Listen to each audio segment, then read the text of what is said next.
All right. Good morning and welcome to the Palliative Care Friday Chalk Talks. Today's discussion is on trauma-informed care, and we are fortunate to have four fabulous guests with us today who co-authored a recent paper in the American Journal of Hospice and Palliative Medicine that is titled Lived Experience, a Case-Based Review of Trauma-Informed Hospice and Palliative Care at a Veterans Affairs Medical Center.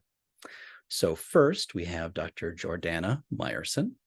She is a physician specializing in hospice and palliative medicine and serves as the clinical director of palliative care for the Brockton campus of the VA Boston Healthcare System, where she provides clinical care in a primary and consultative role in both the inpatient and outpatient settings.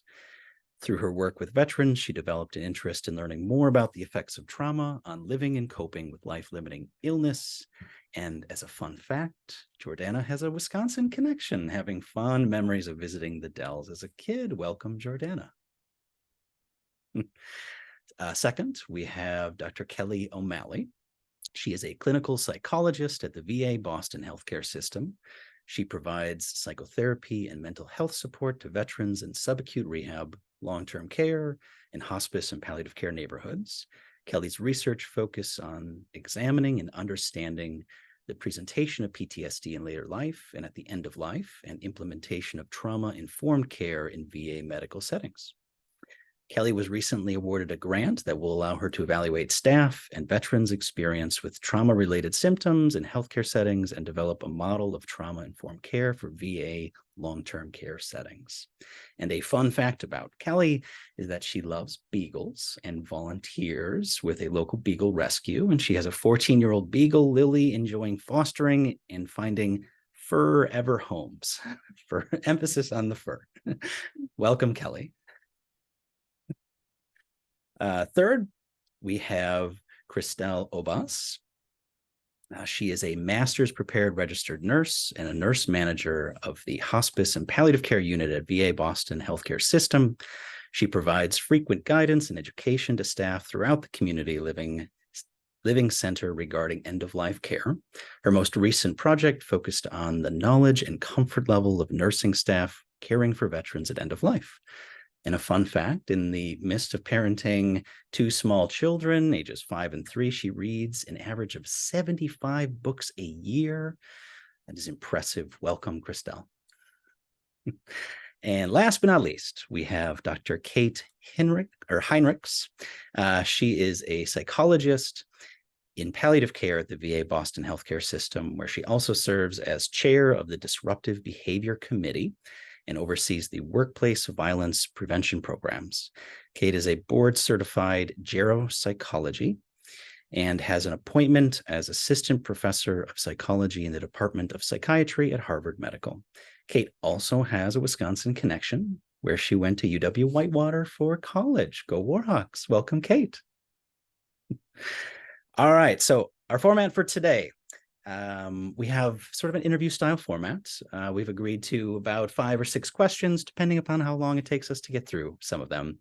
And we'll save some time at the end for questions from the audience as well. So we'll jump right in. When we prepared for today, I shared with these wonderful folks that it was my assumption that most palliative care clinicians are like me. They don't regularly ask about a history of trauma, maybe because it's not comfortable to do so, or maybe it's not a normal part of fellowship training, or there are other things that appear higher on my to-do list. So our first question is kind of a two-parter for you guys. The first is, do you wait to ask about trauma until you see symptoms that suggest it, or do you just make it, a priority to ask everyone? And then second, if you really do the latter, in a world where we really have a finite amount of time, why? Why should more of us in palliative care make this a priority? It's a great starting question. So as someone, I trained in internal medicine and now I work in hospice and palliative medicine. I don't have specific training in mental health care.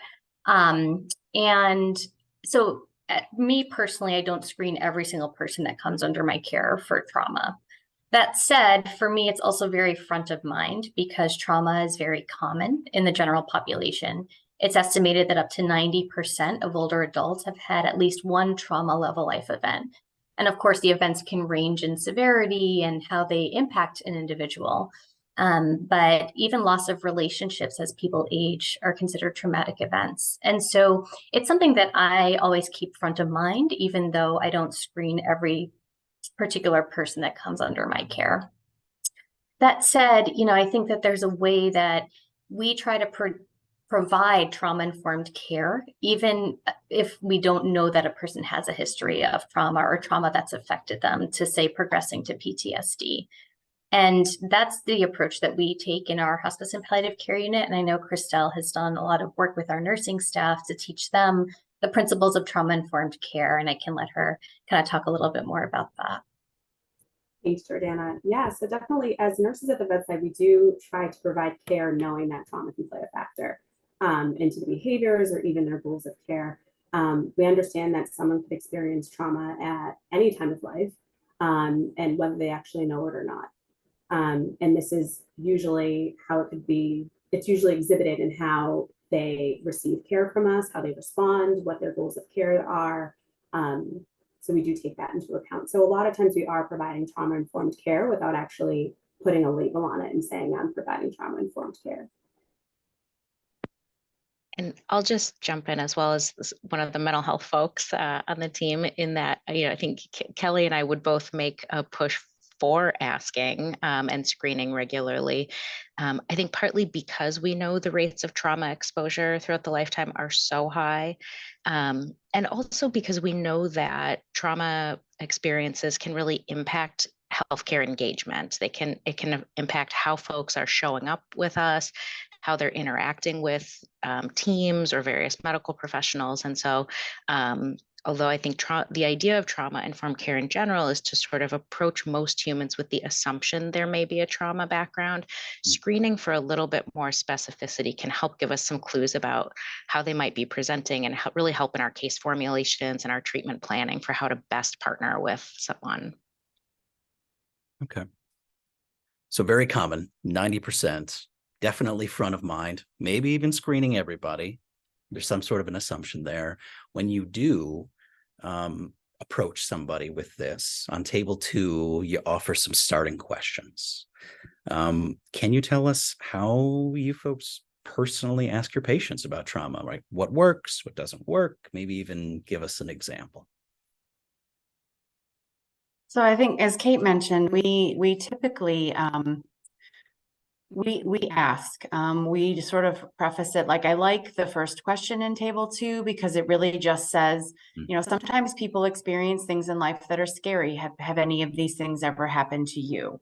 And that often just opens up a door. And it also, even if the person isn't ready to respond at that time, maybe you're just getting to know them and they don't feel comfortable sharing those with you, it sends them the message that this is a safe space to talk about those things. And so it really provides them an opportunity to just know that if they want to bring this up to you, that they can. We have the videos that we reference in the paper, as well as a set of handouts for providers that are available on the internet. And what's really nice about those is they also highlight some of the nonverbal responses. So if someone brings something up, just sitting in that space, silence can be a very powerful space for people to just give them the time that they need to respond. I know that one of the questions was sort of like, what doesn't work? And often we think of not acknowledging what someone has shared with us. Doesn't help to facilitate those conversations. Also sort of minimizing it, right? If someone were to say something like, well, that happened, 60 years ago, that may not set up a space for individuals to feel safe to talk about those things. On the handouts that we reference in the paper, and I'm happy to drop the link in this chat as well for people, we do use this acronym called NURSE. And that also highlights some ways that you can respond. And I like this acronym because it really focuses on sort of naming it. That sounds really scary, or anyone in that situation would feel scared. Recognizing and understanding, thank you for sharing this with me. I can't imagine what that must have been like. Really validating for them that it's, hard to share these types of things. and offering your support, and then really exploring and focusing. When you said you've been thinking a lot more about, whatever the situation is, could you say more about what you mean? And those are ways to just have those open-ended conversations. It's not pushing someone else to go in that direction, but just really giving them the opportunity if they want to. Yes, I agree. And I think for me too, similar to how we share other news or discuss other hard topics in palliative care, I ask permission before kind of delving into things. And like Kelly said, I think that acknowledging what you're seeing in front of you and naming, you mentioned something about your service time, or you mentioned that you had a nightmare last night. Can we talk a little more about that? And sometimes people will say, sure. And sometimes people will say, no, thank you. And of course we respect either way. But I think in the same way where we ask permission to give information or ask permission to give a prognostic estimate, I think it's not too dissimilar from that, where, I like to just say, is it okay if we talk more about this? And it at least shows people that, the person sitting in front of them is comfortable talking about these hard things that are deeply affecting them. Yeah, I took 4 notes here. I hear you saying you show them that you are listening. I'm not aloof. I'm actually noticing what you're showing me. You normalize it for them. You're telling them, I see you. I see the real you. And then I'm here. I'm here to talk about it if and when you're ready to do so. In your paper, you shared 3 different stories where trauma-informed care was beneficial. Is there any potential harm that can occur by asking about trauma? Are there downsides, pitfalls, things that we should be aware of so we don't step in it? It's a great question. Personally, I don't view that there's a downside to asking about trauma. I think that, everyone on this call works in palliative care, likely in some capacity, and people often turn to us to have hard conversations with folks and their loved ones. People expect that, we're the skilled team in talking about the hard things, the awkward things. And I don't think that this is really that dissimilar. I think if we approach it in a kind, empathic, and open-minded way, that it's not that different than talking about what an end-of-life process might look like. And in the same way we ask people what their worries are, don't worry that we're going to then cause them worry. I think this is similar. Asking someone if there's a history of trauma or if they've had experiences that are and emotions related to them that are resurfacing, I think really mirrors a lot of what we do. And so I don't view there as being any pitfalls or any downsides really to asking the questions. Sure. So in the VA YouTube video that's titled Responding to Trauma Exposures that was linked in your paper, there was a response from this patient when they were offered to meet with a mental health professional, and it was, no, I want to talk with you. A, not surprising, right? We've developed rapport, but B, it's really frightening, right? So in situations like this, how can a palliative care team who doesn't have a psychologist, right, help these patients? Do you have any recommendations for how we can be more equipped and more comfortable? Yeah, absolutely. Because we recognize, especially outside of the VA, most palliative care teams don't have psychologists, right? Yeah. That's really not the norm in the community. And I think really, our expectation is not that, a primary palliative care team is going to be providing trauma-focused treatment to patients or providing primary mental health treatment. And we really felt like this was sort of part of the point of this paper that we wrote, was really to help give palliative care providers across disciplines, some basic information and language around trauma-informed care, really with the goal of helping our patients kind of manage symptoms that could be related to trauma and to avoid re-traumatization. Healthcare settings in particular are rife with opportunities for re-traumatization. And so being knowledgeable about and approaching from a trauma-informed place of care, I think really can help minimize that risk. And, although we would say no sort of advanced training is necessarily required to be able to ask these questions. We do think getting a little bit of training can be helpful. And so I think Kelly's going to share a couple of links in the chat for some other places people can look for this information. But really, a lot of this work is not to be there in, providing trauma treatment, right? I think a lot of what we do in palliative care is focusing on symptoms and keeping focus on sort of goals and comfort. And I think that we can do that around many mental health symptoms as well. And so, but for folks who are looking for a little bit more information about trauma-informed care and how to incorporate that, I think, Kelly, you wanted to share a little bit. Yeah, thank you, Kate. Yeah, again, as Kate highlighted, we recognize that this is not meant to be trauma treatment necessarily, but just sort of the approach to care. And we recognize that there's an increased focus now in both nursing training programs and medical schools to incorporate some trauma-informed care approaches and practices and ways to respond to these disclosures. As we're recognizing that this is, often an experience for most people. We also recognize that is one of the biggest barriers to asking about a trauma history is that it is frightening. It can be frightening to hear the stories, and it can be difficult to know how best to respond to them. And so, in addition to the suggestions we put in the paper, there are two groups that offer some additional training. One is the Trauma-Informed Care Training Center, and they have some webinars and training videos available on their website. And then there's the Center for Healthcare Strategies, and they offer a lot of guidelines around implementation resources, different ways to learn how to have these responses when they're disclosed. And so I'm going to go ahead and also place those in the chat for anyone who is interested in getting more specific training in trauma-informed care. Perfect. So many of us work outside the VA. However, we commonly encounter patients who are veterans in our hospitals or our hospice agencies.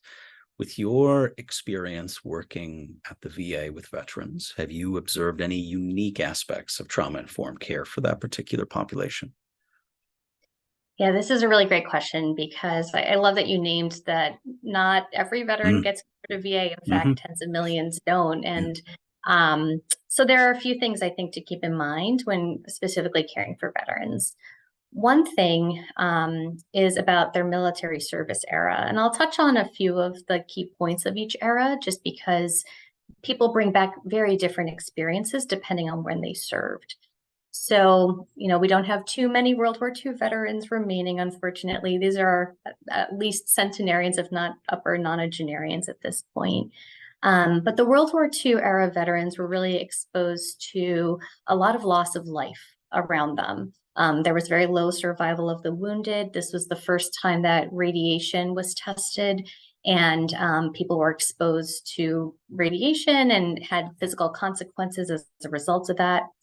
And PTSD was not recognized as a formal diagnosis back then. And so people were coming back with so-called shell shock or combat fatigue or stress reaction at best, which was the closest thing to PTSD that we could name back then. Then moving on to the Korean War era. So these are our kind of low to mid nonagenarian age range veterans. They were exposed to a lot of physical harm.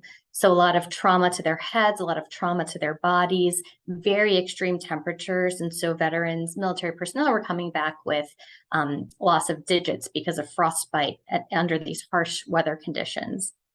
And then the largest group of aging veterans we have now are the Vietnam veterans. And the Vietnam veterans era was the first era where people survived with really devastating wounds because we could get them to medical care quickly. It was the first time that medical helicopters were used. And so people had these really significant physical traumas, but were able to survive with them. And so we saw people coming back with really physical scars and mental scars as a result. And this was because of some of the strategies that were used in Vietnam for combat. So explosive devices, hidden mines, things like that. Agent Orange, for those not familiar, Agent Orange was an herbicide that was used to clear the forest in combat zones of Vietnam. And people have, at this point now, we know a lot of people have developed different cancers, diabetes, coronary artery disease, other life-limiting conditions related to Agent Orange exposure.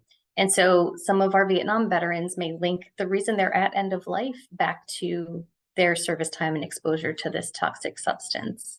And this was the first era where PTSD was formally acknowledged and criteria were developed in the DSM for PTSD.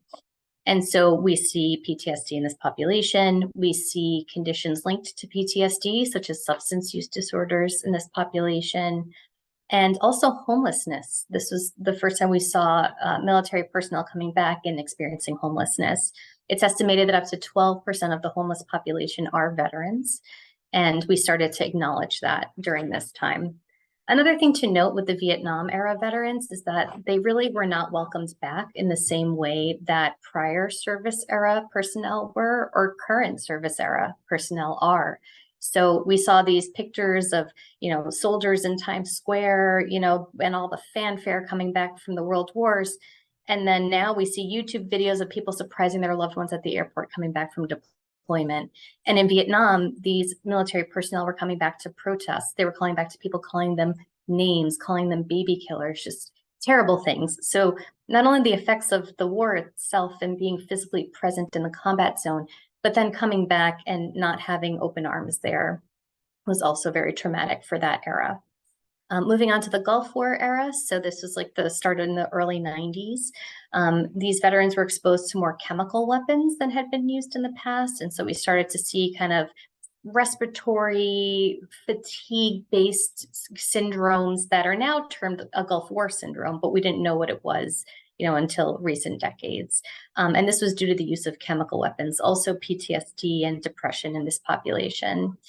And then the current era veterans, so that's what OEF, OIF, which is Operation Enduring Freedom, Operation Iraqi Freedom, and Operation New Dawn, which are the conflicts in Iraq and Afghanistan. So this is the current era that we're in now. These veterans are coming back also having been exposed to explosive devices. Those who survive might survive with wounds pertaining to some of the combat strategies used. We also have great protective devices now for our military personnel, but they're heavy. And so people are coming back with spine and joint issues at young ages as a result of carrying heavy body armor and PTSD related to what they physically and mentally have experienced in those zones. So I name all of that because I think that those are things to kind of keep front of mind when you're interviewing a veteran of a specific era. I think the second thing to note is that we shouldn't assume that someone's trauma, even if they are a veteran, is related to their military service. We know that veterans had lives before and after their military service. And so sometimes people have trauma that's based in childhood or before their military service. And sometimes they have events that happen after that are traumatic. And they actually view their military service as one of the most positive times of their lives. So I think another thing to note is not to make an assumption that if it's a veteran, that their trauma is related to their military service. And then the last thing is one of the trauma-informed care principles that I really like is peer support. So, there are a lot of veteran organizations in the community, the VFW, the ELK. Veterans are a really cohesive group of people. And I think helping connect veterans to other veterans, we even see this in our hospice unit where veterans who have longer prognoses form friendships and they look out for each other. And so I think that engaging veterans in peer support and helping them connect with other veterans who might have had similar experiences, even if different branch of the military, also can go a long way in helping to mitigate the effects of trauma. Thank you for sharing that. Our last question is, sometimes when papers are published, there are little bits and pieces that just don't make it into the final paper. And we always enjoy asking, can you share something with us that you learned from this work that maybe didn't make it into the publication?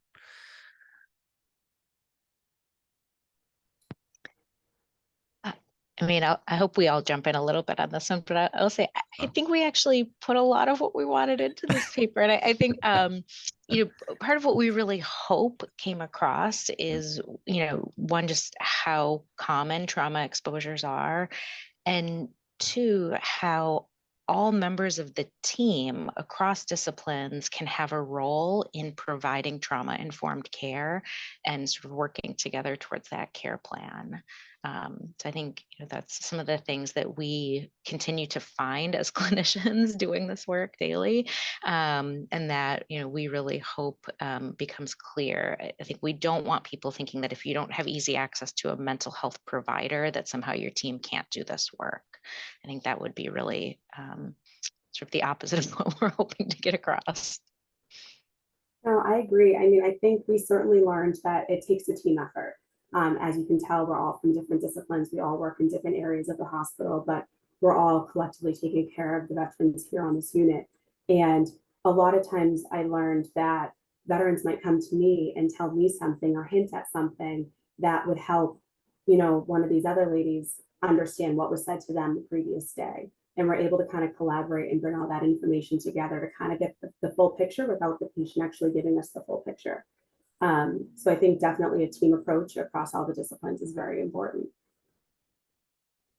Yeah, and I think, it's definitely when veterans might have behavioral symptoms, irritability or frustration, like really frustrated and perhaps making comments that are upsetting to the team or to staff. I have a different lens now, where I say, what's underlying this? Sure, it's frustrating to be in the hospital, or sure, they're coping with a life-limiting illness. But is there more to the story than that? I always say, even we'll have veterans in our hospice unit for a year, but that's still such a small fraction of their lives. And in hospice, that feels like a long time, but you realize there are decades of life before that. And I think that it's definitely given me a different perspective on, some of the symptoms we might be seeing that you can just attribute to, oh, they're in the hospital and that stinks, And that's where I think that learning more about trauma-informed care, I realized the Venn diagram of trauma-informed care and palliative care overlaps so much, because what we do is try to get the person's voice at the center of their care in palliative care. That's what we try to do with trauma-informed care too, giving the person the control, helping them feel safe at all times, standing alongside them. Really, the two mirror each other so much. And I hope that, our paper was able to get that across, that there really is so much overlap in a good way. And I agree with all of my colleagues. I have nothing more to add. Lovely. All right, just one question sneaked in at the end. Tom, would you be willing to unmute and ask it? Good morning. Thank you for the excellent presentation. In geriatrics, I have met veterans from the Vietnam period who do not want to do anything with the VA. They do not establish care in the VA. However, later on, especially with dementia, the families need the support from social work, and I ask them to reach out to them. My impression is that the VA re-traumatizes some of the veterans where they could benefit from services, but they create barriers. They're well-intentioned. Any thoughts? I have some. First, I absolutely want to validate that experience. I think particularly for our older veterans, there was a long period of time where the way VA operated was frustrating at best, and I think created a lot of barriers to care. And I think for folks who have been traumatized, if they have tried once to get VA care, even if that was 50 or 40 years ago and it went badly, they're very unlikely to try again. And that makes sense. And my experience with VA in more recent decades is actually that it has really taken on as sort of a leader in geriatrics care and palliative care. And that can be a hard sell for someone who's had a lousy experience. I think we know the reason vet centers, for example, exist to provide mental health care was really as an answer to Vietnam vets who didn't feel comfortable coming to VA. And so I think in those cases, my hope is really that we can work with families to sort of encourage them to consider enrollment in VA. I think VA offers a lot in terms of particularly hospice care. VA, provides hospice care for all veterans, regardless of disability connections. And there's I think a lot of benefits. And I think sort of acknowledging for folks there may be reasons that this isn't the right place to get their care, and working with them to sort of do what you can makes sense. So I think acknowledging that those experiences were real. And our hope is that things look different today than they did 40 years ago at VA. Yes, we've certainly had veterans come in and say, I never wanted to come here, and now this is the only place I want to get my health care. And yeah, I think Kate synopsed it really well, that the VA's evolved in a beautiful way over the last few decades, but the memories are still there for sure. And I also noticed Tracy's comment in the chat, and I will say, this is actually a comment I hear regularly all across the country, is that getting into VA care seems inordinately challenging. And then once people are in the care, they tend to have very positive experiences. And so I think this can be a real challenge, is that getting, finding their old paperwork and getting enrolled and getting set up, I think can certainly be challenging. And once folks are enrolled in care, they tend to be very happy with the care. But I think you're pointing out that a real barrier at times can be, getting all of those paperwork things sorted out and getting folks enrolled. Lovely. Well, we are so appreciative of your guys' time today. Jordana, Kelly, Christelle, Kate, thank you. We appreciate it. Thank you so much. This is such a nice opportunity. Nice to meet all of you. All right. Have a great weekend, everybody. Bye.